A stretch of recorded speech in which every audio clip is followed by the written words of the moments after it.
ஒரு ட்ரெண்ட் செட்டர்னே சொல்லலாம் இவரை. தமிழ் சினிமாவில் ஒரு கதாநாயகன்னா அவரு அழகாக தான் இருக்கணும்னு இல்லை, அவர் ஒரு சப்பானியாக கூட காட்டலாம். ஸ்டுடியோவில் இருந்த தமிழ் சினிமாவை கிராமம் கலந்த மண்வாசனை கலந்த ஒரு படங்களை கொடுத்தவர் தான் பாரதி ராஜா. என் இனிய தமிழ் மக்களே, உங்கள் பாசத்திற்குரிய பாரதி ராஜா பேசுகிறேன்னு சொல்லிட்டு அவர் சொல்லுவாரு. ஆனா இன்னைக்கு அவர் நம்ம கூட இல்லை. ஆனா அவர் உருவாக்குன படைப்புகள் எல்லாமே நம்ம கிட்ட தான் இருக்கு. அடுத்த ஒரு தலைமுறைக்குமே இது எடுத்துக்காட்டாகவே இருக்கும்.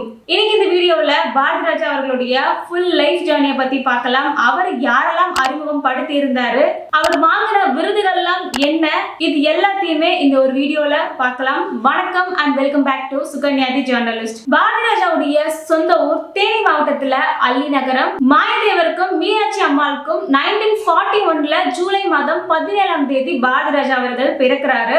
இவருக்கு சின்ன வயசுல இருந்து இந்த ஆக்டிங் மேல நிறைய இன்ட்ரெஸ்ட் ஆனது இருக்கு. இவர் வளரும் போதே பல நாடகங்களை பார்த்து தான் வளர்றாரு.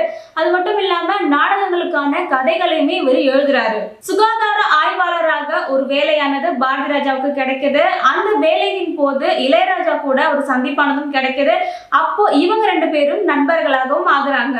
இளையராஜா அவர்களுக்கு இசையில ஆல்ரெடி ஆர்வமானது இருக்கு. பாரதி ராஜாவுக்கு நடிப்புலையும் இயக்கத்திலையுமே ஆர்வமானது இருக்கு. பாரதி ராஜா அவர்கள் தன்னோட சகோதரருடைய மகளான சந்திரலீலான்றவங்களை திருமணமும் செய்யறாரு.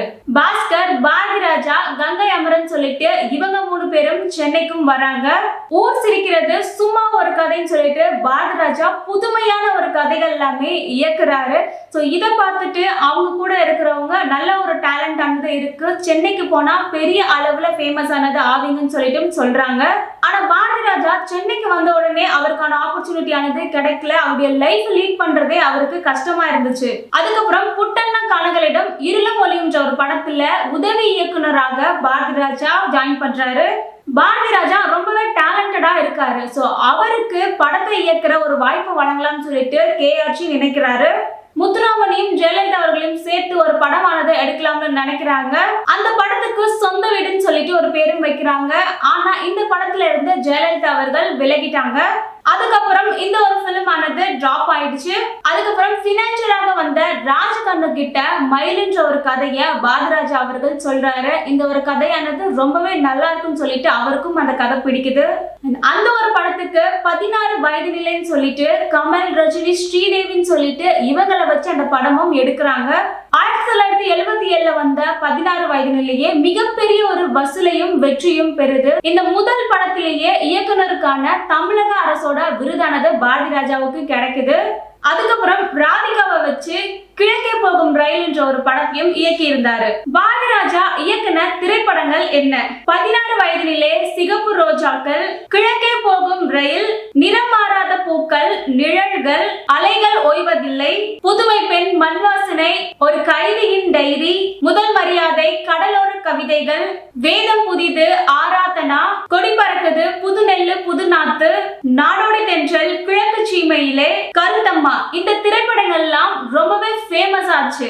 அது மட்டும் இல்லாம பாரதி ராஜா அவர்கள் கார்த்திக், ராதா, ராதிகா, சுதாகர், ருக்மணின்னு சொல்லிட்டு பல நடிகர் நடிகைகளையுமே அறிமுகப்படுத்தி இருந்தாரு.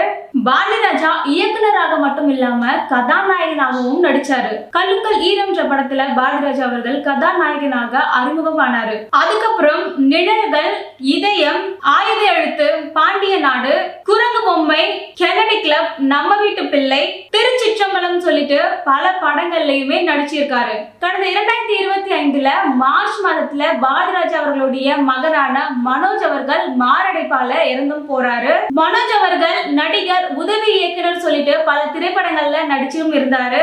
தன்னுடைய மகன் இறந்ததுக்கு அப்புறம் பாரதி ராஜா அவர்களுடைய உடலானது ரொம்பவே பாதிக்கப்பட்டு இருந்துச்சு.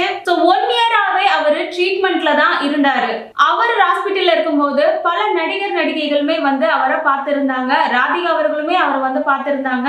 சோ இயக்குனர் இமயம்னு சொல்லப்படுற பாரதி ராஜா அவர்கள் சென்னை நீலாங்கரையில தன்னுடைய 84 வயதுல இன்னைக்கு அவரு உயிரிழந்திருக்காரு. பல நடிகர்கள், தலைவர்கள் சொல்லிட்டு அவருக்கான அஞ்சலியும் செலுத்திட்டு இருக்காங்க.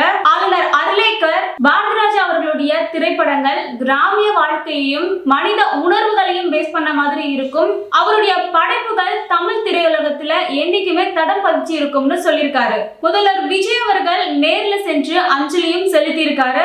அது மட்டும் இல்லாம இன்னைக்கு பாரதிராஜா அவர்களுடைய இறுதி பயணத்துல அரசு மரியாதையுமே செலுத்தப்படும் சொல்லிட்டு முதல்வர் விஜய் சொல்லியிருக்காரு.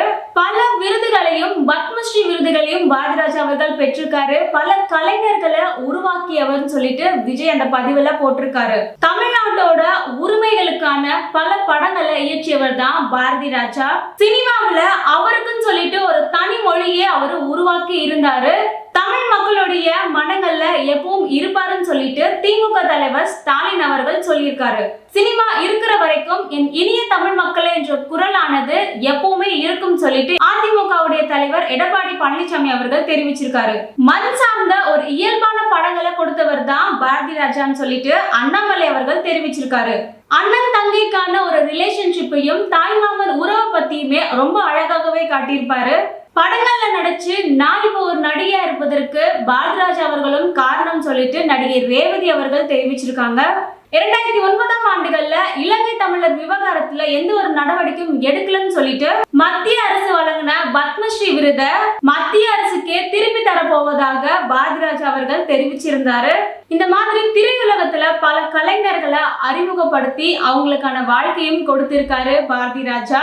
உலகத்துக்கே மண் வாசனை சினிமாவை அறிமுகப்படுத்தின பாரதிராஜா அவர்கள் இன்னைக்கு நம்ம கூட இல்ல.